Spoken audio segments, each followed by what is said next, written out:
We arrived here a few days ago. I was able to meet a lot of my colleagues in emergency medicine at Shifa Hospital in Gaza, and it was an incredible experience for me. I think one of the things that stood out to me the most was that given that there's a siege on this country that's persisted for longer than a decade, and every single thing that's brought in and out is scrutinized very heavily, and in fact sometimes denied for no apparent reason at all. Despite that, what I found is that the resilience and the knowledge of the physicians persisted, and they helped continue to develop this field. One thing that I noticed is that there's a significant need for different supplies and specialties, and just the ability to be able to treat patients and some of the problems that they have. And because of the current circumstances that besiege the Strip, that becomes increasingly difficult for healthcare practitioners to do what they're supposed to do what they're trained to do.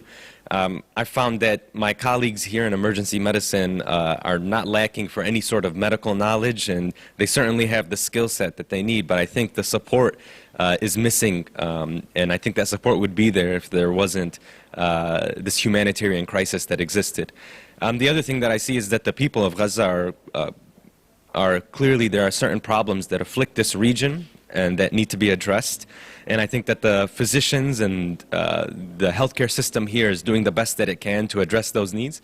And so just being a part of Med Global in the short-term medical intervention, what I realize is that we're trying to help and alleviate that burden, but there's still a lot of work to do. And I think that it's going to require some time, but I just know that my partners in healthcare that are here for the long term, it's just, the people of Gaza are in good hands, and it's been an incredible experience, and I feel like I've learned so much in the past 2 days, but also the thirst for knowledge and development and progress it's infectious. And so for me, that's something that I feel energized about.